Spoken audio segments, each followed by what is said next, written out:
Helo, shwmai, a chroeso nôl i'r podlediad Beth yw Ystyr Bywyd a Chwestiynau Mawr Eraill. Wy'n falch iawn o gael croesawu y gwestai arbennig ar gyfer y bennod hon, sef yng nghydweithiwr Dr Huw Rees, sydd wedi dod yn bell iawn i fod gyda ni heddiw yn studio Sparc yma ym Mhrifysgol Caerdydd. Wedi dod o'r heol Merthyr efe, sydd tua canllath rhwng dy gornel falle? Fi ddim yn gwybod pwy mor gyfforddus yn oed ti'n rhoi cyfeiriad i bant ar y podlediad, ond o gwmpas yr ardal hyn. O gwmpas yr ardal hyn, mae'n flin dy fi. Actually, ti sydd dechrau eto? Na, hwnna'n iawn, cyrraedd i mlaen. Nes i ddim rhoi o rhif? Nes i ddim rhoi rhif y tŷ na, i fod deg, ond ie. A dwi ti ddim o cyteis go iawn nag y ti. Ti sydd gweud gair i ni amdano ti dinan Huw cyn i ni fwrw ati a symud at y cwestiwn i'r thema am wythnos, sef pa angen gwladwriaeth. Mae'n i weid, cyn i ni fynd at hynny, Huw, gweud tyn bach am ti dinan. Ie, wel, fi dod o'r dyffryn yma yn wreiddiol, Glan Aman. A fi ddim yn gweithio gyda'r Coleg Cymraeg a Mhrifysgol Caerdydd am blynyddoedd maith nawr. A fi'n arbenigwr Athroniaeth Gwleidyddol, chi wod. Ac o fewn Athroniaeth Gwleidyddol, wrth gwrs, un o'r cwestiynau canolig, un o'r prif banciau yw'r wladwriaeth, beth yw'r wladwriaeth, beth yw natur a pwrpas y wladwriaeth. So mae tipyn i fi ddweud yn o'r pwnc yma, gormod y fi ddweud mewn llawer o ffyrdd, fi moyn dechrau yn yr hen groeg a symud ymlaen o hynny. Reit. So hapus iawn i fod yma. A wedyn rhyw gwybdaeth rhwng dy byd hefyd, efe? Wel, gawn ni weld, gynnon ni falle rhyw, 50 munud awr, gawn ni weld sy'n mae pethau mynd, ond na i drial cadw pethau dan reolaeth, achos wrth gwrs, fi na hefyd yn athronydd ac yn ymddiddori mewn Athroniaeth Gwleidyddol hefyd, felly rhwng y ddau ohono ni, ond mae rai fi gofio taw ti'r gwestai, ynddo fe, a fi sy'n yma i ofyn y cwestiynau. Felly na i trial. Bydd yn barchus, bydd yn barchus. Parchus, ie. Wrth gwrs, dwi wastad yn dangos y dyledus parch i bawb sydd ei angen. Wrth gwrs. Nawr te, wrth i ni feddwl am y syniad yma o'r wladwriaeth, am o'n ni, mae e'n un o'r pethau yma, dyn ni'n byw a bod oddi fewn i'r wladwriaeth. Mae i ni yn rhywbeth sydd bron fel yr air, os licwch chi. Mae jyst yn bresenoldeb sydd yn strwythuro i'n bywyd ni, a bron amhosib yw i feddwl am neu dychmygu byd heb wladwriaeth, oherwydd dyn ni wedi cael ein trwytho a yn meithrin oddi fewn i'r system yna. Ond, wrth gwrs, o safbwynt hanesyddol, peth lled falle diweddar yw gwladwriaeth a falle rhywbeth lled unigryw. So gweud ti wrthai ni, pan ni sôn am wladwriaeth, beth yn ni'n trin a thrafod fel arfer oherwydd, fel ni'n gweud, mae yn gysyniad neu'n endid sydd falle ddim wedi bod gyda ni gymaint yna o safbwynt hanesyddol. Na, mae tipyn o anghytundeb rhwng haneswyr a anthropolegwyr a athronwyr hefyd, am beth yn union yw'r wladwriaeth, fel chi'n diffinio wladwriaeth, syniad fel ti'n gweud, sy'n mor gyfarwydd i ni, mae fe'n anodd i feddwl, camu nôl a meddwl am, beth yw'r diffiniad y beth yma, chi'n bod. Meddylwyr o Max Weber i Montesquieu i nôl i Aristoteles ac yn y blaen i trial diffinio beth yn union yw'r wladwriaeth. Mae athronwyr gwleidyddol modern, gorllewinol, a mae rai fi weid, mae tuedd yn trafodaeth ni yn o'r pwnciau yma i canolbwyntio gormod falle ar athronwyr gorllewinol yn bennaf. Ond mae'r athronwyr gwleidyddol gorllewinol, modern, yn aml yn canolbwyntio ar un math penodol o wladwriaeth, sef beth nhw'n weithio'n galw wladwriaeth Westfalaidd, wladwriaeth Westfalaidd. A mae'r enw'n dod o cytundeb Westfalia. Cytundeb Westfalia, cytundeb cafodd ei rwyddo yn 1648 ar diwedd o ryfel 30 mlynedd yn yr Almaen. Sy'n rhan i wybod gormod am y manylion hanesyddol fan hyn, ond y syniad yw ymysg rhaid am cynieithwyr. Dyma'r cytundeb yma yn selio'r math o wladwriaeth ni'n byw yn heddiw, y math modern gorllewinol o wladwriaeth, sy'n gallu cael ei ddiffinio falle fel, chi'n bod, tiriogaeth darn o dir, o dan reolaeth un llywodraeth canolig, dim mwy nag un llywodraeth canolig, sofran, hynny yw, wedi cael ei cydnabod fel gwlad annibynnol gan gwledydd annibynnol eraill, sydd ar monopoli ar grym o fewn y tiriogaeth ei hunan, na beth yma Max Weber yn sicr. So na'r diffiniad modern gorllewinol falle wladwriaeth, wladwriaeth Westfalaidd, ond mae diffiniadau eraill hefyd, mae mathau eraill o wladwriaeth wedi bodoli, trwy gydol hanes hilfynol, chi'n bod. Mae llawer o wahanol mathau ond wedi bodoli, a sy'n dweud ateb cwestiwn yma, na anodd iawn, chi'n bod. Enghraifft, roedd rhywbeth fel ymerodraeth Rhufain, neu ymerodraethau Persia neu China yn yr hen fyd. Ddim rili'n cyfri fel gwladwriaeth Westfalaidd yn yr ystyr modern. Felly wedi'r un peth yno ymerodraethau yr Incas a'r Aztecs yn y byd newydd. A llawodraethau llawer o pobloedd brodorol, grwpiau brodorol yn Affrica, a'r Môr Tawel a lot o rannau o'r byd. Dyn nhw ddim yn cyd-fynd gyda'r diffiniad o'r wladwriaeth Westfalaidd. So, beth yno'n ei wladwriaeth? Mae perygl o ystyried y wladwriaeth yn termau gorllewinol i golli golwg ar holl mathau eraill am o trefniant gwleidyddol. A wedys ti bod ti eisiau mynd nôl i'r hen roedwyr. Mi gawn ni gyfle mewn eilad i wneud hynny. Ac am hynny, mae hwnna'n gyd-destun arall lle mae gennych chi wladwriaeth o fath yn does. Ond dyn ni'n dieddol o alwe yn ddinas wladwriaeth, city-state. Polis. Polis yn yr hen roed. A mae hwnna'n enghraifft hanesyddol arall o ffurf, os licwch chi, o lywodraethu sydd yn wahanol iawn i'r wladwriaeth fodern. Ac am hynny, mae'r cysyniad yna o'r wladwriaeth Westfalaidd hefyd yn adlewyrchu natur y gwladwriaethau yn dechrau ffurfio ar y pwynt yna sef y wladwriaeth fodern, gwladwriaethau enfawr yma, lle oedd falle gan arweinwyr brenhinoedd ac yn y blaen, oedd gyda nhw falle y tacle yr gallu i lywodraethu dros tudiogaethau enfawr a yn aml iawn wrth gwrs fwy nag un cenedl oedd i fewn y wladwriaeth a os di'n meddwl wrth gwrs a dechrau wrth ein traed fel petai mae falle naturiol hynny o beth bod ni'n trafod y syniadau fwy gorllewinol yma am y wladwriaeth a wrth gwrs mae Cymru yn genedl ond ddim yn wladwriaeth ddim yn wladwriaeth union. Oherwydd dyn ni'n ffurfio rhan o'r wladwriaeth ehangach yma sef nid Prydain ond Deyrnas Gyfunol Prydain a Gogledd Iwerddon yn sicr so fel ti'n gweud mae'r syniad o'r wladwriaeth Westfalaidd yma a fel ti'n gweud datblygu wrth i brenhinoedd yn bennaf datblygu'r teclynnau fel treithi system treithi modern bwysig iawn byddinoedd rwydwaith cyfathrebu hyd yn oed hwnna'n dyddio i cyn y syniad o cenedlaetholdeb yn yr ystyr fodern falle bod pobl erioed wedi gweld eu hunain fel aelodau o cenedloedd ond y syniad bod o'r cenedl wladwriaeth yn un fwy modern byth, un sy'n dyddio rili o'r 19fed ganrif falle, y cyfnod wedi'r chwyldro'n Ffrainc. So hwnna'n werth ystyried yn sicr, am y statws Cymru ni'n cymleth, lle mae ganddo ni llywodraeth, dyw ddim yn llywodraeth sofran annibynnol, so dyw Cymru yn genedl yn sicr, ond ddim yn wladwriaeth. Mae fe'n rhywbeth ymylol. Di. A ewn ni ddim ar ôl Benedict Anderson, ond mae falle yn enw bydde pobl falle eisiau archwilio oherwydd mae'n cael ei adnabod fel un o'r bobl yma sy'n trafod y moder gendl fodern, neu'r gendl wladwriaeth fodern a y term yn dife cymunedau dychmygol. Cymunedau dychmygol, y syniad yma yn yr oes fodern oherwydd yn bennaf cyfathrebu, a dulliau cyfathrebu yn dechrau datblygu bod arweinwyr y wladwriaeth yn gallu creu y syniad yma o ryw fath o gendl wladwriaeth, ryw fath o gymdeithas gysylltiedig sydd i gyd yn dod o dan yr un llywodraeth. Ond dewn ni nôl at y wladwriaeth fodern maes o law, gen ni mynd nôl at ein ffrindiau ni yr hen roeged a mi allai ti falle sôn i ni ynglyn â Aristoteles oherwydd, wel, a gweud y gwir, cyn i ni just mynd ar ôl Aristoteles sydd gyda llaw yn un sydd yn trafod y wladwriaeth, os wy'n iawn, fel rhywbeth sydd yn naturiol bron y bod, yn rhan o ddatblygiad natur a gymdeithas dynol. Mae werth bod ni jyst yn galw heibio'r yn archwyr, oherwydd mae nhw i'r gwrthwyneb ddim jyst yn gwadu'r syniad yma bod y wladwriaeth yn rhywbeth naturiol. Mae'n gwirionedd, bydde fe deg i weid bod yn archwyr yn meddwl bod e'n anaturiol?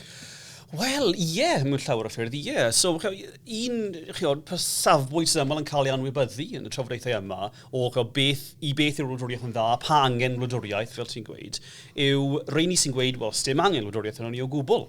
Yna safbwynt i grynhoi tipyn o syniadau cymleth, safbwynt yr archwyr. Yn ôl yn archwyr, a ni'n siarad am amryw mawr o ddamcaniaethwyr rhywun, does dim angen gwladwriaeth arno ni o gwbl. Does dim angen gwladwriaeth arno ni. Mae'r wladwriaeth yn dda i ddim, gallech chi ddweud. Mae'r wladwriaeth bydden nhw'n dadlau o'i natur yn cyfyngu ar ryddid unigolion y cymunedau. Mae fe'n ddiangen, mae fe'n ormesol, dwi'n cael gwared ohono fe. A fel wedi si, llawer mawr o feddylwyr wedi arddel syniadau anarchaidd dros y blynyddoedd, gallwch chi fynd nôl miloedd blynyddoedd os hoffech chi. Yn yr oes fodern, falle rhai'r ffigur mwyaf adnabyddus yw'r ddau Rwsiaid Mikhail Bakunin a Peter Kropotkin, oedd yn byw yn y 40 ganrif 15 mewn ugeinfed. A llawer iawn o ffigurau eraill, ni sôn am Emma Goldman, er enghraifft, nifer ohonyn nhw. Cysylltiadau gyda Dyffryn Aman, ni'n clywed? Digwydd bod i mae mewn gifi yn cwrdd ag Emma Goldman unwaith, pryd ni'n ferch fach, yn ôl pob sôn oedd Emma Goldman. Emma Goldman yn teithio ar draws y byd, achos mae'n cadw cael ei taflu allan o gwahanol gwledydd am ceisio dymchwel Wladwriaeth. Diar pam dwi'n taflu allan i fod yn dig. A benodd i lan yn De Cymru ar un cyfnod, yn Dyffryn Aman, a mewn gifi'n cwrdd ag bryd merch fach. Oedd hi wedodd i wrtho fi, oedd pam yn galw i Emma Goch, wrth gwrs, Red Emma, Emma Goch. A oedd yn fan gifi meddwl hwnna achos llew i sgarf coch hi. So yeah. Ond gath i mwy o groeso yn Dyffryn Aman de, so mae'n achwyr crefol lawr tia. Credu si ddim, ie. Ond ie, so nifer mawr o feddylwyr wedi arddel y safbwyntiau dros y blynyddoedd. A chi, mae lot i wedyn yn archaeth. Mae fe'n safbwynt mawr eitha, wel, esgusrwch y pun, ond anhrefnus o ran beth yn union yw'r honiadau fan hyn. Ond yn y bôn, gyda'r syniad yw, bod pob math o wladwriaeth, pob math, yn ormesol, yn unbeneithol, hyd yn oed wladwriaeth, chi'n gwybod, ryddfrydol a democrataidd. Felly mae'n edrych fel sef yn un rydd ar y wyneb, ond dyw e ddim yn gwirionedd yw'r syniad. Allai cynnig falle dau sylw ar yr honiad yna, ynddi fe, bod wladwriaeth yn ormesol, oherwydd bydden ni'n gweud i fwyafrif llethol ohono ni, bydde hwnna yn taro ni falle fel, rhywbeth, beth wedwn ni,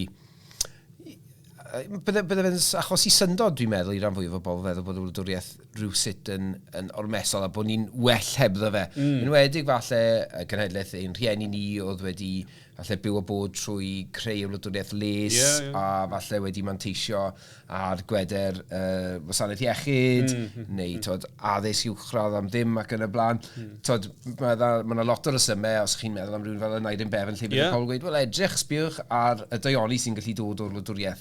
Ond falle dau beth sydd yn taro fi sydd yn gwneud falle yr honiad anarchaidd yma yn y pelgar yw, yn un beth, maen nhw'n dadlen dydyn nhw bod grym yn rhywbeth sydd yn llygru i bob pwrpas. A bod yn anorfod bron bod y sawl sydd yn dod mewn i'r grym i strwythyr mor enfawr a mor bwerus bod hynny'n mynd i gael effaith dros amser hir falle sydd yn mynd i llygru arweinyddiaeth ac sy'n mynd i olygu nad ydy sawl sydd yn llywodreithi ar lles y bobl. A yn yr oes sydd ohoni, mae rhywun yn gallu gweld pam bod y neges anarchoedd yna yn falle pelio. Yn elfen arall hefyd, wrth gwrs yw, ti wedi sôn sut mae'r wladwriaeth fodern yma wedi deillio o Ewrop. Wel, beth ddigwyddodd wedyn i bob pwrpas yn dyfe yw bod y wladwriaeth honna wedi cael ei, os licwch chi, allforio. Well dweud yn dyfe wedi cael ei gorfodi ar weddill y byd. A os ydy rhywun yn edrych ar waddol imperialaeth a trefedigaethu, a dych chi'n edrych ar faint o wrthdaro mae'r wladwriaeth wedi achosi. Wel, mae rhywun yn gallu gweld, falle bod yna synwyr i'r ddadl yna, herwydd, dyn ni'n edrych yn anffodus iawn o beth sy'n digwydd gyda'r hil-laddiad yn Gaza ar hyn o bryd. Yn y pen draw, mae hwnna'n ymwneud gyda'r cysyniad o sicrhau wladwriaeth sofren yn dydy. Mae'r un hanes mewn sawl ffordd wedi cael ei adrodd ar draws y cyfandiroedd lle mae gynnwch chi rhyfela a lladd a dioddau oherwydd yn y pen draw y frwydr yma am y wladwriaeth. Ydy hwnna'n dig? Hwnna'n pwynt teg. Bydda hwnna yn ffurfio o benadeithau mawr anarchwyr cyfoes, ac yn ymwedig falle anarchwyr o tu allan i'r byd gorllewinol. Ac mae nifer mawr wedi dadlau bod ran fwyaf o'r hil ddynol wedi byw heb wladwriaeth yn yr ystyr Westffalaidd, yr ystyr gorllewinol modern yma, am ran fwyaf o hanes yr hil ddynol, am nes yn ddiweddar iawn. A fel ti wedi, mae Llywodraethau Ewropeaidd yn gorfodi y ffurf wleidyddol yma ar gweddill y byd yn aml, a sydd wedi achosi difrod ofnadw. A dal yn achosi difrod ofnadw, eraill hyd heddiw, fel ti'n gweud. So, un o'r dadleuon yw, os ych chi am weld fel bydd y cymdeithas yna'r cymdeithas heb wladwriaeth yn gweithio, wel, edrychwch at strwythurau traddodiadol, cymdeithasol traddodiadol poblwydd brodorol. Hwna'r honiad, wrth gwrs bydd rai yn angytuno eto, mae'n gweud, wel, chi'n bod, oedd yr ymerodraeth ar Aztecs o'r Incas, oedd hwnna'n sicr yn wladwriaeth. Oedd ddim unrhyw fath o utopia anarchaidd o bell ffordd. So mae'r darlun ni'n cymysg y cymlaeth, wrth gwrs. Ond, Diddorol, felly mewn un ystyr mae'r ateb i'n cwestiwn ni pa angen gwladwriaeth yn nwylo yr anarchwyr yn troi mewn i wrthadol a y daransoddiad beirniadol sy'n cychwynnir wladwriaeth a'i hateb nhw yw, wel, does dim angen gwladwriaeth am ynaff. Dim bod nhw yn arddel o'r reidrwydd gymdeithas ddidrefn, ond bod nhw am i ni ystyried a gweithio tuag at ffurfiau eraill o drefnu cymdeithas yn y bôn. Ewn ni nôl nawr at ein cyfaill ni Aristoteles a nôl i'r hen roeged. A ffeindio mas rhywfaint ynglyn â'i farnu ar bethau, achos fel wedi gynt, mae yn honni yn dydi bod y wladwriaeth yn rhyw fath o ddatblygiad o'n natur ni. Bydde fe'n ddiddorol clywed pam bod e'n honni hynny. So ateb Aristoteles i'r cwestiwn, pa angen wladwriaeth yw? Wel, mae fe'n naturiol. Mae fe'n naturiol i fod i dynol byw mewn wladwriaeth. Peth naturiol yw wladwriaeth, a mae'n naturiol i ni a buddiol i ni hefyd i fyw o fewn un. So, Aristoteles oedd yn ysgrifennu ar hen Groeg, tua'r 40 canrif cyn Crist, a chi'n bod, dyfyn dadlau yn y bôn bod y wladwriaeth yn peth naturiol mewn dau ffordd, right? Am un peth, wladwriaeth yn naturiol yn rheswm bod yn datblygu allan o cymunedau dynol hun, cymunedau mwy cyntefig, sydd hefyd yn naturiol. So iddo fe, mae 3 math o cymuned mawr hanesyddol, y teulu, y cartref neu'r teulu, gyda'r oikos fe'n gweud yn Groegeg, y pentref wedyn, sy'n ffurfio allan o nifer o teuluoedd yn oed i gilydd i ffurfio cymuned, a wedyn y ddinas, y polis, y ddinas. Yn ei gyfnod na beth oedd wladwriaeth, oedd y syniad yma o y dinas rydd hunanlywodraethol, y polis Groegaidd. So, mae'r wladwriaeth yn naturiol yn rheswm bod yn datblygu allan yn cwrs hanes. Na un ffordd.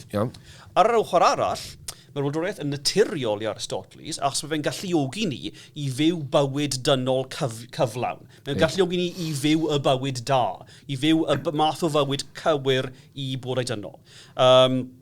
A mae hwn wedi selio ar diffiniad Aristoteles o natur dynol, right? Iddo fe, mae fe'n diffinio bodau dynol fel creaduriaid sydd, mae ganddo ni reswm a iaith, logos yw'r gair mae'n dynol yn Groeg, mae ganddo ni reswm a iaith, ni'n bodau cynhenid resymol a cyfathrebol hefyd, right? Felly, y bywyd da i ni fel bodau dynol yw ffordd o fyw sydd yn cynnwys defnyddio'n reswm ni a defnyddio'n iaith ni hefyd. Ar y cyd â'r rinwedd moesol yn bwysig iawn i Aristoteles hefyd. So, rhaid ni defnyddio'n reswm ni a trafod gyda'n gilydd a trefnu'n gilydd mewn ffordd moesol dda, ffordd rinweddus. Nawr, yn yr un ffordd bydd y bywyd llawn hedfan yn bywyd da i aderyn, a bywyd llawn nofio yn bywyd da i pysgodyn, bywyd llawn defnyddio reswm y cyfathrebu o fewn cymuned gwleidyddol yn bywyd da i fod ei dynol. Ar sort of dadlau. Na'r math o bywyd sy'n ennill i ni hapusrwydd, yw daimonia fel nhw'n gweud, hapusrwydd, y bywyd da, bywyd o ffyniant dynol. Digon teg. A mae Aristoteles yn athronydd yn dydi sydd wedi cael ei gysylltu gyda'r syniad yma o telos yn dyfe. Ein bwriad ni, os licwch chi, neu syniad pwrpas ni. A felly iddo fe, mae'r wladwriaeth yn holl bwysig ac yn naturiol oherwydd yn y bôn, dyma yr gyfundrefn sy'n caniatáu ni byw y bywyd mwyaf dynol posib. Ac yn hynny o beth. Yn cynefin naturiol ni gallu mewn ffordd. Ffordd da i weid. A mae'n sôn amdano ni yn dydi fel anifail gwleidyddol. Yr anifail gwleidyddol, Oes na feirniadaeth amlwg o'r man cychwyn yma gan Aristoteles? Ti hwnt falle i'r hyn dyn ni wedi clywed gan yr anarchwyr yn barod? Wel, un ffordd i ddechrau, wrth gwrs, yw i ddadlau, wel, e fewn a yw yn natur dynol ni. Mae nifer mawr o athronwyr wedi diffinio natur dynol, mae nifer o wahanol ffyrdd dros y canrifoedd. Ie. Llawer nhw'n canolbwyntio ar y natur resymol ni, ond gallech chi weid, mae lot o credir eraill yn resymol. Mae gwahanol mwnciod, chimpanzees ac yn y blaen, fe o reswm, nifer o adar, dolphins, lot yn nhw. So, odyw reswm a iaith hefyd, rhywbeth mor unigryw iddyn ni, os yw hwnna ddim yn wir, falle mae dadlau'r soflis yn syrthio lawr fyna. Wrth gwrs hefyd, gallech chi weid, chi'n bod, os chi'n boi'n troed ar soflis ei hunan, right? A mae hwn wastad yn problem rydych chi delio'r athronwyr gwleidyddol hanesyddol, ar ei cyfoes hefyd i fod yn ffons ydych chi.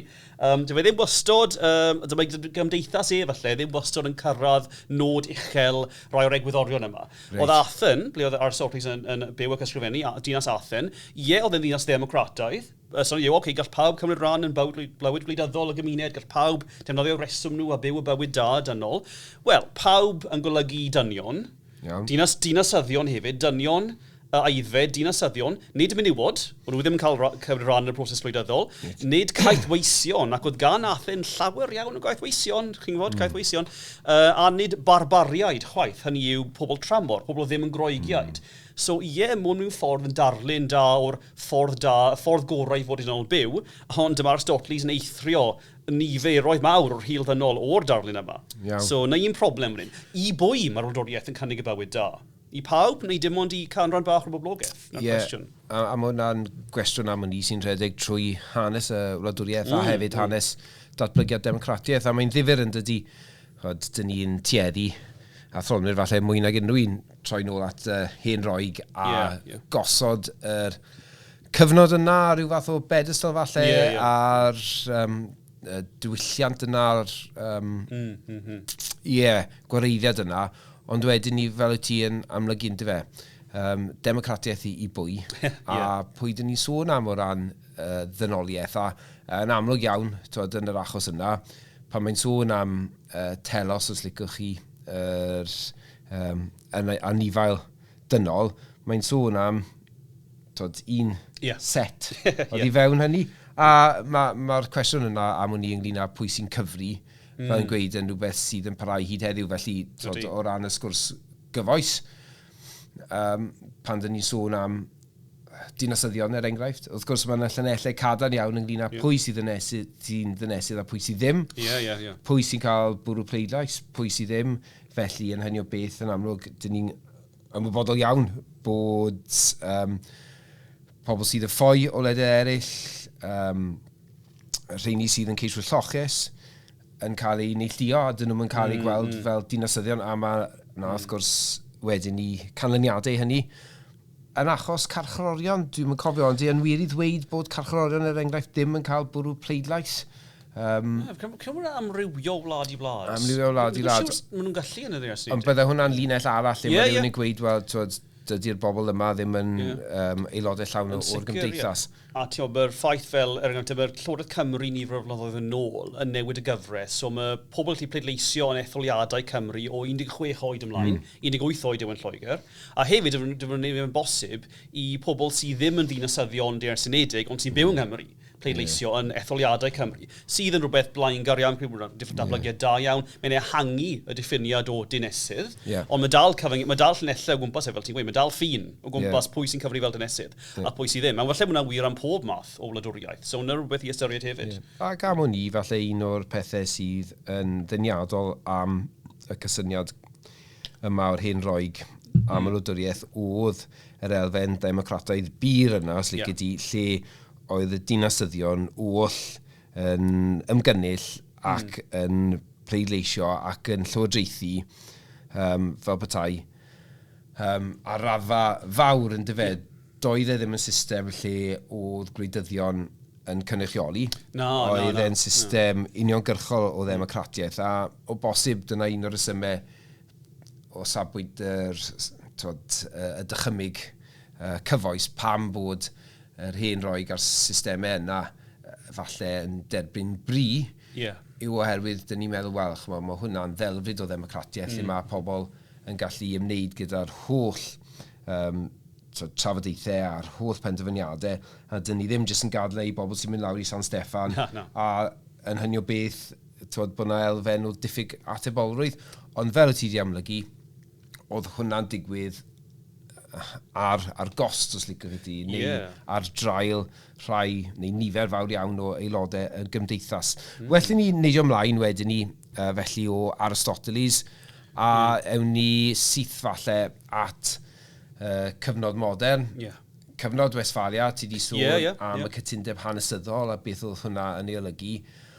O safbwynt ar y meddylwyr a athronwyr o'r cyfnod yma oedd yn trafod, trin a thrafod ac yn myfyrio ar y wladwriaeth newydd yma, os licio di.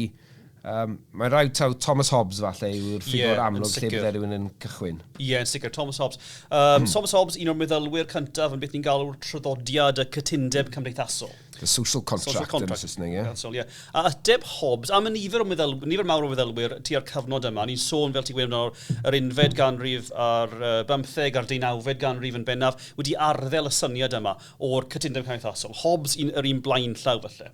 A maen nhw gyd yn rannu gwahanol safbwyntiau ar y ddadl canolig yma, sef bod y wladwriaeth yn ateb i problemau cyflwr natur. Mae'r wladwriaeth yn datrys problemau byw mewn cyflwr natur. Right. So, a beth mae cyflwr natur yn olygu felly? Yn y bôn, cymdeithas heb wladwriaeth. Cymdeithas heb wladwriaeth, heb unrhyw strwythurau gwleidyddol, unrhyw awdurdod gwleidyddol, so cymdeithas heb deddfau ac yn y blaen. So byw, dychmygwch fel cyflwr, rhywbeth fel, yw'n gwybod, oes y cerrig, rhywbeth fel os hoffech chi. Os chi'n cael dychmygu cyflwr natur.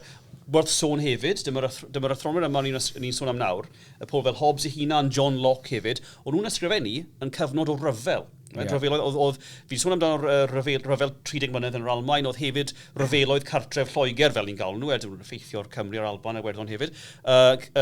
Hobbes ysgrifennu yng nghanol hwnna i gyd, a Locke hefyd yn hwyrach. So, un agwedd arall o cyflwr natur yw, y math o cyflwr sy'n ablygu pryd does dim llywodraeth canolig i lywodraethu dros cymdeithas, a mae popeth yn torri lawr mewn i ryfel. Dychmygwch Syria, falle dros y blynyddoedd diwethaf, neu cymdeithas fel Somalia, rhywbeth fel yna. Cyflwr natur, hynny yw cymdeithas heb llywodraeth, heb wladwriaeth. Sy'n yw bod y cyflwr natur yn beryglus ac yn anrefnus dros ben. Sdim byd yn ddiogel. Eich bywydech chi, eich eiddwch chi ddim byd yn cyflwr natur, right? Mae'n yn ffordd ofnadw o wael i fyw yw'r syniad mewn cyflwr natur. Felly, mae'r meddylwyr yma fel Hobbes yn dadlau, dylen ni gytuno ymysg yn gilydd ni i sefydlu gwladwriaeth, hynny yw sefydlu un awdurdod gwleidyddol canolig, gyda'r pŵer i sicrhau trefn a diogelwch i bawb. Na ble mae'r wladwriaeth yn dod o, mae'n dod allan o'r cytundeb cymdeithasol yma rhwng pawb i'w dadl Hobbes. A mae hwnna am hwn i yn ddelwedd bwerus dros ben yn dydi a'r rhesymeg oedd Hobbes wedi cyflwyno yn y cyfnod yma. Oedd ti gweud canol, yr ail ganrif ar 15, cyfnod yr fel catre, miliynau yn cael ei lladd, anrefn pyr. A Hobbes yn gweud, wel, dyma sy'n digwydd.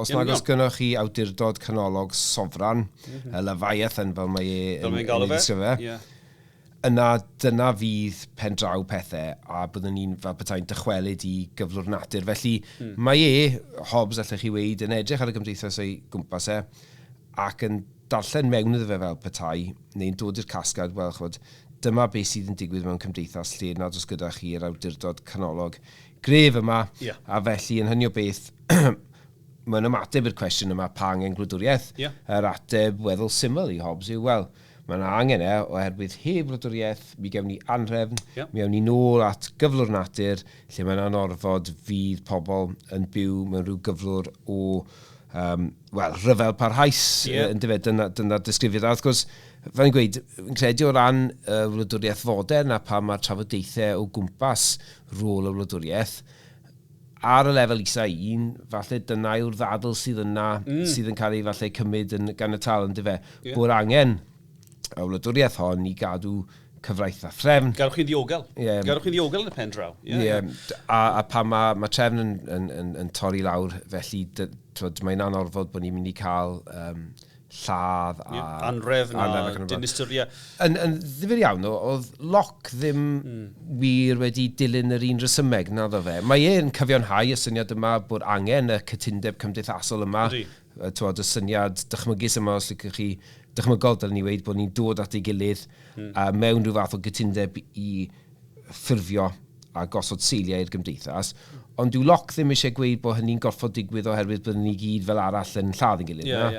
Ie, mae gan loc, mewn ffordd mae loc yn arddel yr un resymeg y Hobbes, ond mae'n jyst yn rhoi spin tipyn mwy gobeithiol yna fe. Iddo fe, mae'r cyflwr natur yn, wel, mae fe'n anodd, mae fe'n anghyfleus, mae fe'n llawn anhawsterau, ond dyw e ddim yn ryfel di-ddiwedd. Mae loc yn credu bydden ni heb wladwriaeth, mewn cyflwr natur, yn gallu byw â gilydd mewn cymunedau o rwy fath. Cymunedau cyntefig, felly. Byddai'n bosib i ni gael rwy fath o gymdeithas, byddai'n bosib i ni gael hawliau eiddo hyd yn oed, os mae hawliau eiddo yn bwysig iawn i loc, right? Y problem yw, byddai'n anodd i mwynhau bywyd, unrhyw ffordd, byddai'n anodd i ffynnu unrhyw ffordd, achos mae'r cyflwr natur mor ansicr, right? So mae dal yn ei synwyr i loc i ni ffurfio cydweithiwr cymdeithasol, ethol neu dewis sofran, fel mae'n gweud, sofran i reoli droston ni, mwyn, creu sicrwydd, creu diogelwch, galluogi ni i mwynhau ein hawliau naturiol ni. Fel fi'n credu bod siwr bydd hawliau naturiol. A mae sofran loc sy'n yn wahanol i sofran Hobbes am y reswm yma. Hobbes yn credu, achos bod Hobbes yn gweld cyflwr natur fel rhywbeth mor ofnadw, mor brawychus, mae'n gweud, gwrandewch, dylech chi dderbyn unrhyw sofran, unrhyw llywodraeth, os maen nhw'n gallu tawelu i'r ryfel di-ddiwedd yma.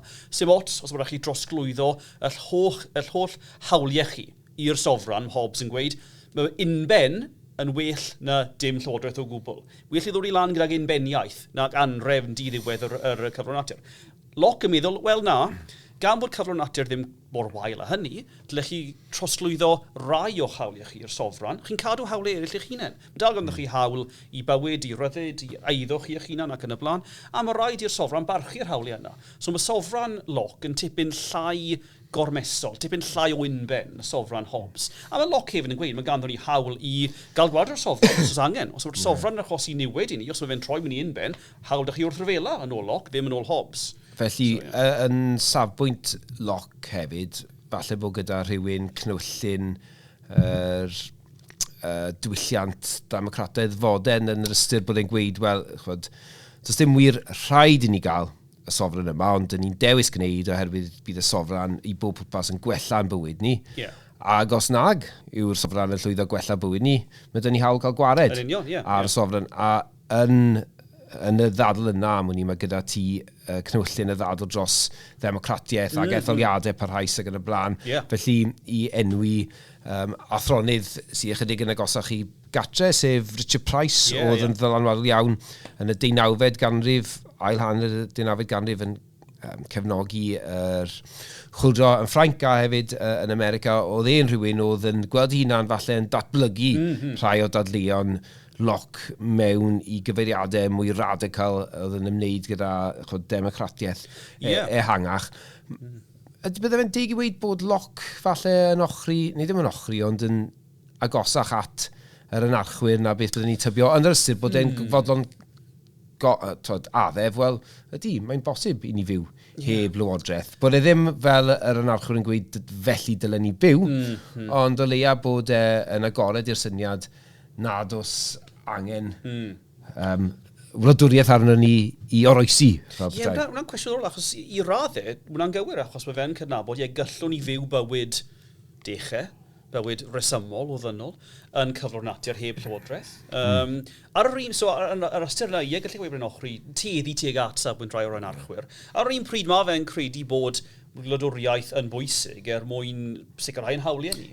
Gweinyddu cyfiawnder yn dyfer. Gweinyddu cyfiawnder, a sicrhau bod pawb yn parchu hawliau pawb arall. Y problem yn y cyflwr natur i loc yw, mae ganddo chi ryddid, mae ganddo chi'r holl hawliau naturiol yma, ond fel chi'n mynd i sicrhau bod pobl yn perchu nhw.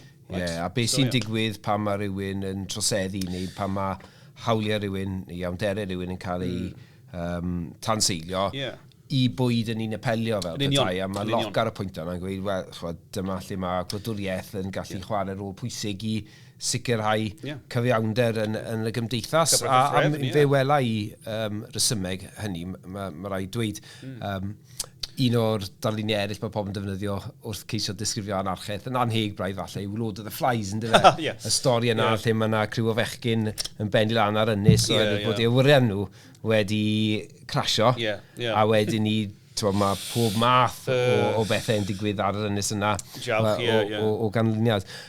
Gyda loc, a Hobbes am hwnni, mae ddadl yna o'r cytundeb cymdeithasol wedi aros yn y meddwl gollewinol yn barhaol yn dydi, a rhyw ffurf byddwn ni'n gweud, dyn ni dal i arddel y syniad yna, o dro i gilydd bydd rhywun yn clywed ambell i wleidydd yn gweud rhywbeth fel, wel, chybod, mae hwn yn groes i'r cytundeb cymdeithasol. Neu wi wedi clywed rhai yn gweud, mae'n amser am gytundeb cymdeithasol o fath newydd. We need a new social contract. So mae hwnna yn gysyniad reit bwysig yn dydi. Mae gyda ni enghraifft arall o athronydd o'r 19eg ganrif oedd fel Richard Price, falle yn radical mewn ambell ystyr, a Jean-Jacques Rousseau yw hwnna o'r Swistir. Beth oedd ganddo fe gweud am y cysyniad yma, de? Wel, Rousseau yn ffigwr diddorol iawn o fewn y traddodiad yma, gyda'r cymdeithasol, achos mewn ffordd, mae fe'n neud yr un math o ddadleuon a Hobbes a Locke, ond mae'n dod i casgliad gwahanol iawn. Mae'n tipyn fwy radical yn nhw, gallech weid, o ran y math o system weddol mae'n trafod. Mae Rousseau yn gweud, o'n i yn arfer byw yn cyflwr natur, chi'n bod, cyflwr cyntefig yr hil ddynol. Iddo fe, mae hwnna'n cyflwr llawn ryddid. Right? Oedd bod yn rydd, yn wirioneddol rydd yn cyflwr natur, spel nôl yn hanes, miloedd o flynyddoedd yn ôl, a nawr ni'n byw mewn Gwladwriaeth. Ni wedi ffurfio ein gwledydd, ni'n Gwladwriaeth, ni trwyddo Cychwynnir cymdeithasol i creu sofran. Ond mae Rousseau yn pwyntio allan, gall y cytundeb yma fod yn beth yn galw cytundeb ffug, false contract, right? Cytundeb, bargen twy llodrus yw mewn ffordd. Dyma'r cyfoethog, y dosbarth uchel, crachach, yn gorfodi ar y werin bobl, ar y clodion. Mae nhw'n yn creu awdurdod gwleidyddol canolig mwyn hybu buddion yr cyfoethog, yr dosbarth uchel ac yn y blaen, a mae rhaid i pawb arall ddod i lan gyda fe. Right?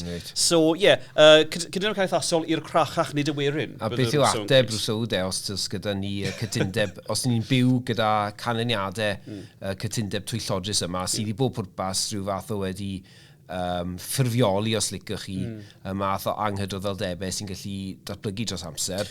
Ydy e'n gweud fel yr anarchwyr, dylen ni jyst chwalu'r wladwriaeth neu... Wel, na hwnna'n pwynt diddorol, mae fe'n credu'n gryf iawn mewn wladwriaeth. Mae fe'n credu bod math penodol o wladwriaeth yn gallu roi iddyn ni ryddid go iawn. Y peth agosaf gewn i'r ryddid go iawn yn yr oes fodern ers diwedd cyfrwng natur. A mae fe'n sôn rili am y ffordd gorau ddew yn ôl Rousseau, y wladwriaeth delfrydol, yw cymuned bychan. Oedd e'n hoff iawn o cenhedloedd bychan gwledig, Corsica, enghraifft, Gwlad Pwyl ar y pryd, ddim cenhedl bach, ond ar y pryd oedd ddim cenhedl annibynnol. Oedd e wedi bod i Gymru? Na, god, fi siŵr bydde fe wedi bod hoff iawn o Gymru, ddo. Os e'n hoff o Corsica a Gwlad Pwyl ar y cyfnod, fi siŵr bydde fe wedi bod hoff iawn o'r Cymru. So Rousseau o blaid annibyniaeth i Gymru, gallwn ni datgan hynny? Na, gallai bod yna'n cant y cant yn wir, bydde wedi bod holl... Na, fydde fe'n. Gwlad bach yn llawraethu hunan mewn modd o ddemocratiaeth uniongyrchol bron. Tebyg i Athen yn yr hen Groeg. Pawb yn pleidleisio neu o leiaf trafod a cyrraedd beth fe'n galw ar ewyllus cyffredinol. Ewyllus y bobl i wneud pob penderfyniad gwleidyddol un ar y tro. So, na'r delfryd i Rousseau, wahanol iawn i'r math o wladwriaethau mawr dyma'n cael ei ffurfio yn delwedd Hobbes a Locke, wrth gwrs. Diddorol. A dwi yn credu yn hynny o beth bod Rousseau yn feddyliwr cyfoes yn hynny o beth, neu yn un o'r meddylwyr yna sydd yn dal i siarad yn ni. Ond, mae yna eisiau gydnabod hefyd, ti'n sôn am fynd nôl i'r hen roig, mae Rousseau falle llawn mor os nad yn fwy o misogynist na Aristoteles. Mae werth nodi hwnna falle yng nghyd-destun ffigwr arall sy'n dod i'r amlwg tua diwedd y 19fed ganrif, sef Mary Wollstonecraft, sy'n cael ei adnabod fel un o'r ffeministiaid cyntaf, a beth sy'n ddiddorol am Wollstonecraft, ffrindiau da gyda Price, Richard Price gyda llaw, yw bod hi yn mynd yn uniongyrchol at y cwestiwn yna ni wedi codi o'r blaen, sef i bwy mae'r wladwriaeth a pwy sy'n cyfri fel petai, oherwydd mae hi yn dadlen gryf o blaid y syniad yma bod nid yn unig menywod yn cael ei diastyru, ond mae holl strwythu'r cymdeithas yn gwarantu bod merched neu menywod yn methu cymryd ei lle fel dinasyddion yn bennaf oherwydd strwythurau addysg a strwythurau teulu a disgwyliadau o ferched. A pan mae rhywun yn sôn am Wollstonecraft, mae'n anodd iawn peidio meddwl am nofelau Jane Austen a'r cyfresu teledu, oherwydd yn yr un modd maen nhw'n cyfleu yr union math o driniaeth mae merched yn cael yn y cyfnod yna sy'n ei bychanu nhw. A Wollstonecraft, wrth gwrs, yn anelu tipyn o'i llyd hi tuag at Rousseau, ynddo fe? Y deg iawn, achos fel ti'n gweud Rousseau yn misogynistaidd dros ben, hyd yn oed yn ôl safonau i gyfnod chi'n gwybod. Doedd e ddim meddwl mynd i fod yn gymwys i fod yn ddinasyddion resymol go iawn. A Wollstonecraft, fel ti'n gweud, yn beiriadio yn llym, yn dadlau nad oes dim, dydy mynd i fod ddim yn llai resymol y dynion, mwyn yn nonsens. Effaith cymdeithas sydd yn creu'r argraff yma, y drefn addysg, strwythur y teulu, sydd yn atal mynd i fod, rhag datblygu i hunain mewn ffordd cyflawn. A mae hi'n cael ei gweld am reswm fel mam ffeministiaeth mewn llawer o ffyrdd. Diddorol weid hefyd, cymar Wollstonecraft wrth gwrs, oedd William Goodwin. Anarchydd athronyddol mwyaf enwog y cyfnod.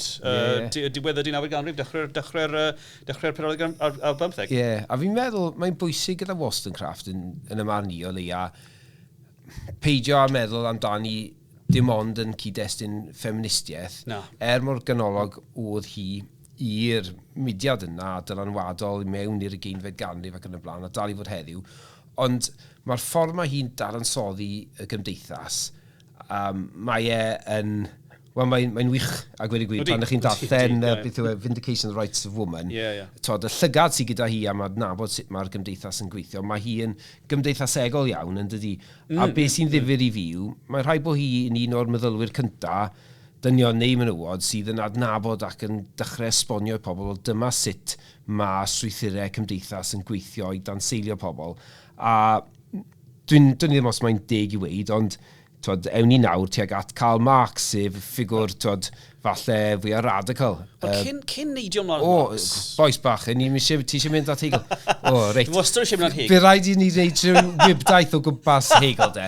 Ond dewn ni nôl at Marx mewn munud, ond beth o'n i eisiau gweud am Wollstonecraft, oedd hi i raddau gyda'r eraill yn gosod seiliau ar gyfer rhywun fel Marx oherwydd y ffordd mae'n gallu dadansoddi sut mae'r cymdeithas yn gweithredu yn erbyn sawl sydd ar wylod y domen fel petai. A chi'n gweld syniad yma am y tro cyntaf, mae nifer o'r athronwyr i trafod o'r belled, Aristoteles, Hobbes, Locke, gyd yn cymryd bod siwr beth a natur dynol sefydlog. Mae siwr beth a natur dynol yn yr un peth yn pob cyfnod hanesyddol, ac am y tro cyntaf, Wollstonecraft yw'r pobl cyntaf i ddweud nag os ddim. Mae natur dynol yn amrywio o amser i amser ac o le o le, oherwydd amodau cymdeithasol. So, y reswm yn mynd i fod yn israddol yn ei cymdeithas hi oedd yn cael ei gorfodi fod yn israddol gan yr amodau cymdeithasol yma. So, hwnna yn dablygiad pwysig sy'n arwain ymlaen at syniadaeth Marx, fi cytuno, Ond cyn i ni fynd at y boi mawr fel petai, mae eisiau ni sôn am Almaenwr arall. Y boi mawr arall. Sydd ddim falle cweit mor radical a'n cyfaill ni cael. Dim o bell ffordd yna. Na.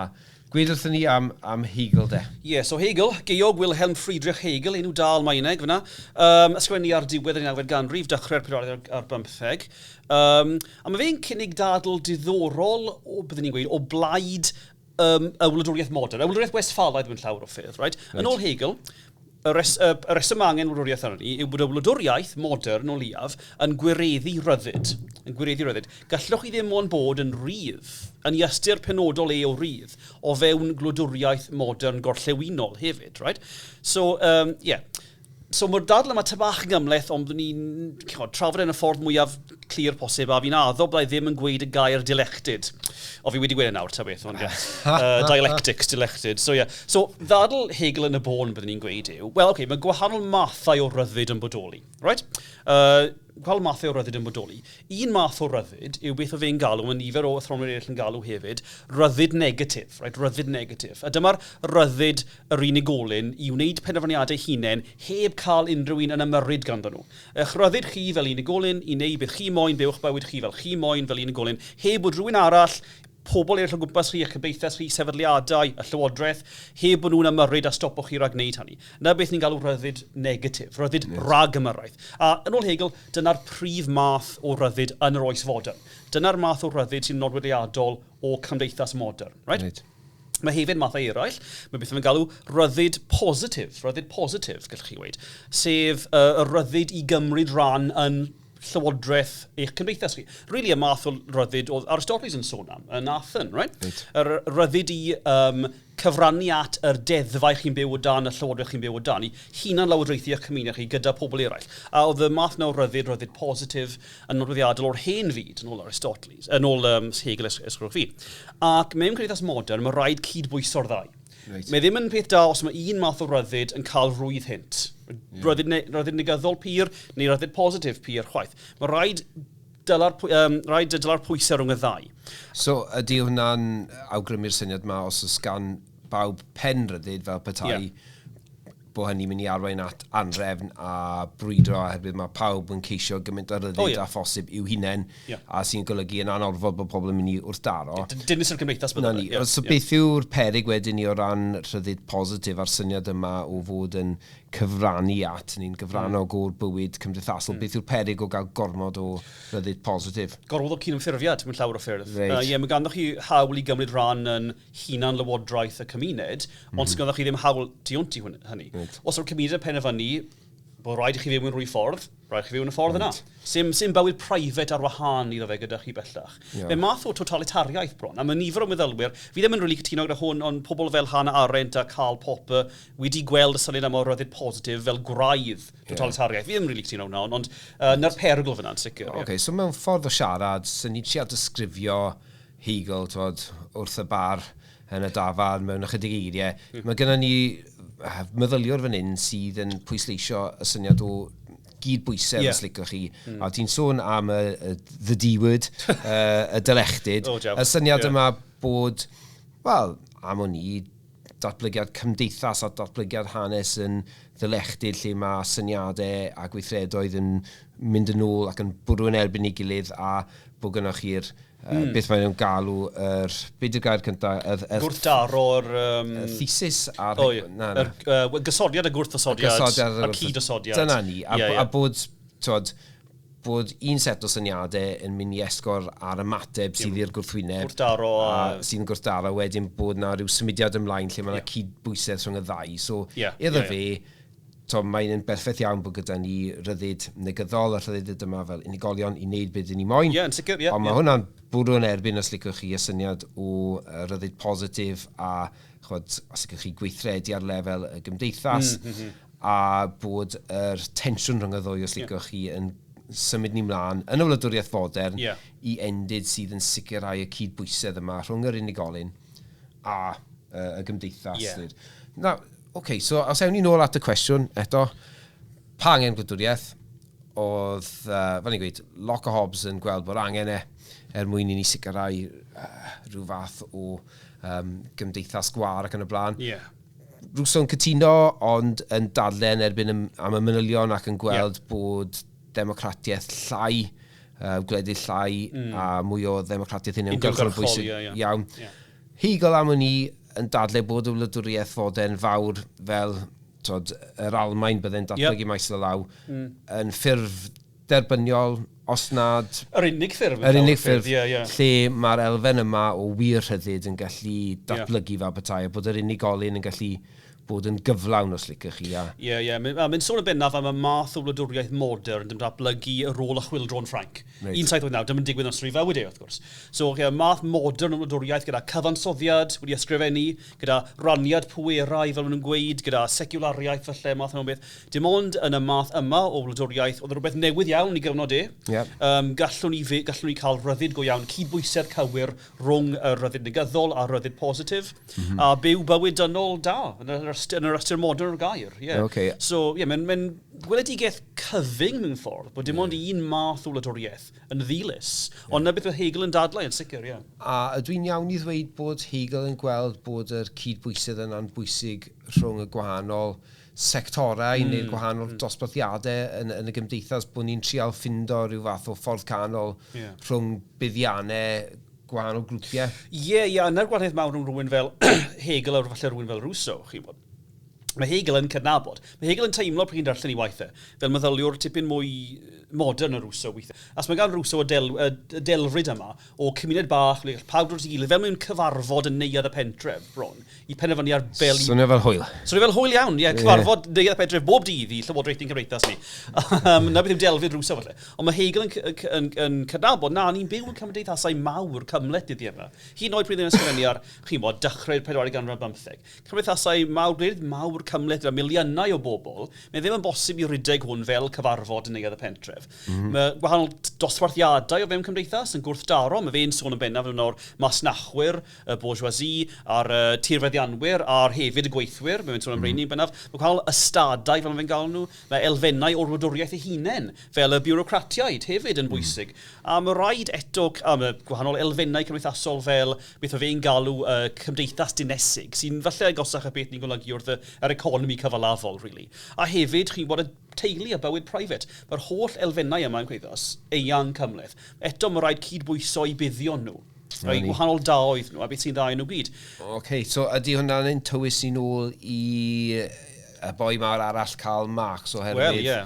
bydde rhywun yn cychwyn am hwnni gyda Karl Marx gan gydnabod i fod yn wahanol i Hegel heb unrhyw ddiddordeb mewn cynnal rhyw fath o gydbwysedd. No. Hynny yw, os oedd Hegel yn gweld y wladwriaeth fel y teclyn yna sy'n caniatáu i ni lliwio y gymdeithas a sicrhau... Y canolwr niwtral falle rhwng nhw gyd, ie. Ie, na ni, dyna ffordd da o roed i. Mae hwnna'n help.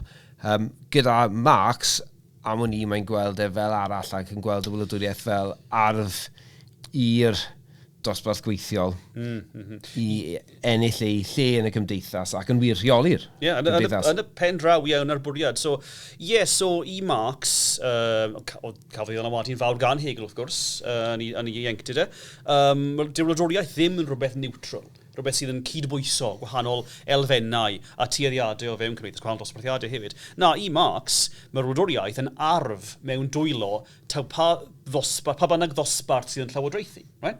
Ac iddo fe, wrth gwrs mae fe yn dal yn soddi cymdeithas cyfalafol, a iddo fe, mewn cymdeithas cyfalafol, mae dau prif ddosbarth mawr, mae'r cyfalafwyr, capitalist, sy'n berchen ar beth o'n galw gylluoedd cynhyrchu cymdeithas, berchen ar chi'n gwybod, o'r ffatrioedd, y busnesau, y banciau ac yn y blaen. A wedyn mae pawb arall, y gweithwyr, sydd yn gwerthu llafur nhw, os mae ddim yn berchen ar unrhyw beth. Os chi'n gwerthu eich llafur chi, hynny os chi'n gweithio am cyflog, chi'n perthyn i'r dosbarth gweithiol yn y pen draw. Right? A'r gwrthdaro mawr yn gweithio cyfalafol i Marx yw rhwng y ddau ddosbarth mawr yma. Right? A mae'r wladwriaeth, bob tro, yn ochri gyda'r dosbarth llawodraethol, ochri gyda'r cyfalafwyr, i cadarnhau i reolaeth nhw, i dominyddiaeth nhw dros cymdeithas, ar drail y dosbarth gweithiol. Dyna fel mae'r wladwriaeth yn gweithio mewn cymdeithas cyfalafol, nôl Marx. Hyd yn oed, os mae'n wladwriaeth democrataidd ar yr wyneb, llywodraeth democrataidd ryddfrydol, ble mae gan pawb pleidlais hyd yn oed, fe dal yn gweithio o blaid y dosbarth sy'n mewn pŵer yn y pen draw, sef y cyfalafwyr mewn cyfalafaeth. So i buddio nhw sy'n cael blaenoriaeth, bob tro. Ac felly, i Marx, mae angen y wladwriaeth mwyn i bob pwrpas sicrhau cyfiawnder i'r dosbarth gweithiol, i sicrhau bod gweithwyr yn cael, os ydych chi cyflog teg neu'n cael y modau teg, a beth mae'n anelu ati yn y pen draw yw chwldroi y wladwriaeth yn dyfe, felly mae'n sôn am y syniad yma o chwldro'r proletariat a cipio'r wladwriaeth. Ac felly iddo fe, fel ti'n gweud, nid peth niwtral mor wladwriaeth, ond teclyn yn y pen draw ar gyfer, byddai ffordd well o'i roed i, ar gyfer gwireddu amcanion y dosbarth gweithwyr. Yn sicr, mae yw'r gwahaniaeth falle mawr rhwng Marx ac rai o'r anarchwyr. Er bod nhw falle cytuno ar rai pwnciau. I Marx, mae rhaid ymwneud ar wladwriaeth mwyn ennill pŵer, ac mwyn newid cymdeithas yn gyfan gwbl, mwyn symud tu hwnt i'r drefn cyfalafol yma. So mae'n hapus iawn i alw wladwriaeth democrataidd hyd yn oed o ran cyfalafaeth unbeniaeth y cyfalafwyr. Mae'n hapus hefyd i alw wladwriaeth wedi chwildro comuniddol unbeniaeth y gweithwyr. Achos na beth yw pob wladwriaeth yn meddwl yn pen draw, unbeniaeth rwy ddosbarth neu gilydd. So ar bwriad yw'r gweithwyr cipio pŵer, defnyddio'r wladwriaeth wedyn i creu well system tu hwnt i'r drefn cyfalafol. Ac ar y pwynt yna mae Marx yn gweud, wel, yn y dyfodol pell, bydd y wladwriaeth mwy na thebyg yn diflannu yn araf bach. Ond mae ddim yn gweud tipyn am rwy lawer am fel bydd hwnna'n gweithio yn y pen draw. Na, mae'n gweud llai am ddyfodol y wladwriaeth na beth falle bydde rhywun yn disgwyl o ystyried y modd mae pobl yn licio rhoi'r bai ar Karl Marx a'r bopeth gan gynnwys wrth gwrs nifer o wladwriaethau a ddaeth i rym yn ail hanner yr 15 ganrif yn enwedig, oedd wedi arfer math ar wladwriaeth totalitaraidd, oedd yn bell o ddelfrydau Marx byddai rhywun yn gallu gweud. Mae eisiau ni dechrau dirwyn pethau i ben fan hyn, ond falle bod Marx yn feddyliwr addas falle i orffen a fe o safbwynt symud ymlaen falle i'r cyfnod cyfoes. Oherwydd yn y bôn o beth i fi'n deall am Marx, ei feirniadaeth o wladwriaeth i raddau helaeth oedd bod o wladwriaeth yna yn gweithio bydd bwrgeiswyr, bydd y cyfalafwyr, bydd busnes mawr os licwch chi. A oedd yn arddel y syniad yma o chwyldro'r proletariat mwyn cipio a sefydlu rhyw fath o lywodraeth awdurdodaeth dros mwyn newid y gyfundref economaidd yn dydy. A bydden ni am falle rhoi y cwestiwn yna i ti, a di'r angen yma mae'r Karl Marx yn adnabod am wladwriaeth sydd yn gallu chwyldroi y system gyfalafol, ond i dyw hynny yn ddadl sydd yn fwy perthnasol yn dag erioed o ystyried y graddau yma'r wladwriaeth erbyn hyn dan ddylanwad, grymoedd cyfalafiaeth, a grymoedd cyfalafiaeth byd eang hefyd lle falle mae'r wladwriaeth bellach ddim mor gry a fioddi, a bod pŵer yn falle yn eistedd tu allan i lywodraethau, a wrth gwrs yr elfen arall wrth gwrs yw'r elfen yna o'r argyfwng ecolegol, a y modd yma'r llywodraeth wrth gwrs gyda'r arfer a'r taclau i fynd i'r afel hynny, ond falle'r ddadl lled Farcsau fyddai gweud, wel, does dim diddordeb gan wladwriaethau rheoli neu newid y drefn oherwydd bod nhw dan ddylanwad busnes mawr sydd ag un peth mewn golwg sef elw, a nid falle y da cyffredinol os ydych chi. Cwestiwn heb yn rhyw tuedd o gwbl, wrth gwrs yw hwnna. Ond a ti'n eitha cywir i ddweud chi, oedd y ragdybiaeth yma yn ystod yn wedig byddwn ni'n gweud y 90au. Felly, tuag at dechrau'r ganrif yma, chi'n bod oes y wladwriaeth pwerus drosodd erbyn nawr. Ni'n byw mewn byd o globaleiddio, oedd y term yn cael ei ddod tipyn ar y pryd, o trefn cyfalafol byd eang, a di'r wladwriaeth ddim mor bwysig ragor, bellach, oedd y syniad. Mae grymoedd y farchnad nawr yn trefnu cymdeithas bydol.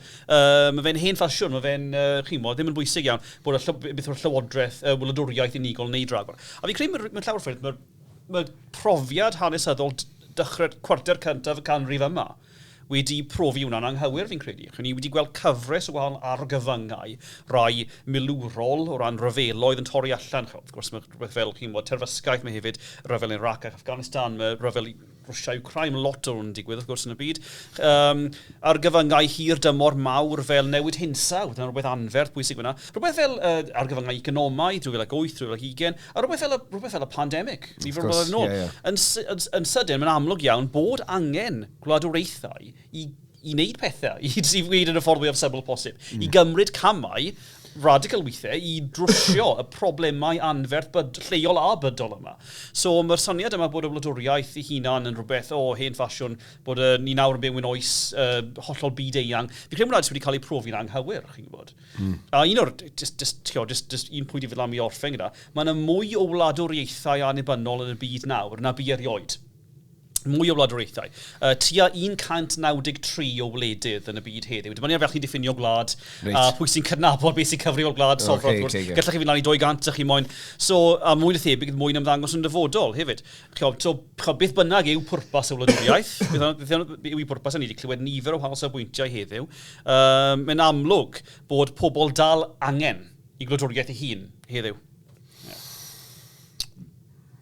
Mae'n demtasiwn ymateb i hynny, ond dwi'n teimlo fel ein gwestai arbennig dylen ni ganiatáu ti orffen gyda'r datganiad yna, a i ddim angytuno gyda ti Huw. Ond, diolch yn fawr iawn am y gwybdaeth yna trwy hanes y meddwl gwleidyddol, a fi'n siŵr gallen ni wedi bod yma am o leia. O'n i'n mynd i weid awr arall, o'n i'n mynd i weid diwrnod arall yn trafod y cwestiwn yma. Ond, fel y ti di amlygu'n dife, mae yna resymau niferus mae rhywun yn gallu cyfeirio ati wrth gyfiawnhau wladwriaeth. Cyn i ni orffen, jyst cwpl o bethau bach i nodi yn dyfe. Mae gynnon ni'r sylflyfrau sylweddol tu ôl i ni yn y studio yma, sydd bron a bod yn gwbl wag. Mae ambell i lyfr yn ymddangos yn ein penodau. Nes i ofyn i Huw, os oedd gyda fe unrhyw lyfrau i roi ar y sylff wrthos hon, ond ni di anghofio rhywbeth o'n llyfrgell i. A licio ti rannu beth sydd gyda ti Huw, dim byd i wneud gyda'r Wladwriaeth, dwi'n meddwl. Na, achos mae'n rhaid i Athroniaeth Gwleidyddol cael rhoi amser bant o'r gwaith hefyd, chi'n Dyna beth yw hwn. Ond, fi'n darllen, mae fe da fi fyna, fi'n darllen llyfr Rhys Mwyn ar archeoleg yn Gogledd Cymru, Camau'r Gorffennol, cyntaf o cyfres o 4, a fe'n ysgrifennu amdano gwahanol rannau o Gymru. A mae'n arbenigwr dda, mae'n lot o sbri, disgwyl o'r Dinas Emrys, a'r hen safleoedd Rufeinig o'r oes Cerrig ac yn y blaen Neolithig. Mae'n arbenigwr ddiddorol, a mae'n i chi feddwl amdano, mae'n ffordd, mae'n i chi feddwl amdano'r, chi'n bod, y strwythurau gwleidyddol o pobl yn sefydlu yn yr oes cyn y Wladwriaeth modern hefyd, os chi'n moyn cysylltu fe gyda'r pwnc unwaith eto. O'n i'n mynd i weid, mae'n siŵr fel hen punk rocker, falle bydde Rhys Mwyn yn tueddu at y safbwynt yn archaidd. Yr anref nhw'n enw i band. Yn wir, a falle bod hynny yn gysylltiedig gyda'r ffaith bod yn archeolegydd ac yn edrych ar hanes dynol o'r safbwynt hir hoedlog ac yn mynd i weld yn naturiol bod y Wladwriaeth yn rhywbeth ddiweddar iawn yn y cyd-destun hynny. Felly dyna oedd cynnwys dy rycsac ti heddiw.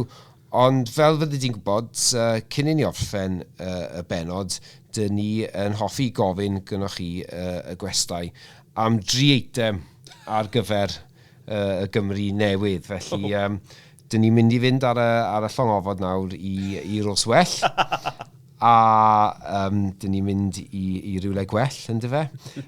A fydd yna Wladwriaeth yna, dwi ddim yn siŵr. Bydd rhaid ni trafod fi'n ydyn ni'n cyrraedd.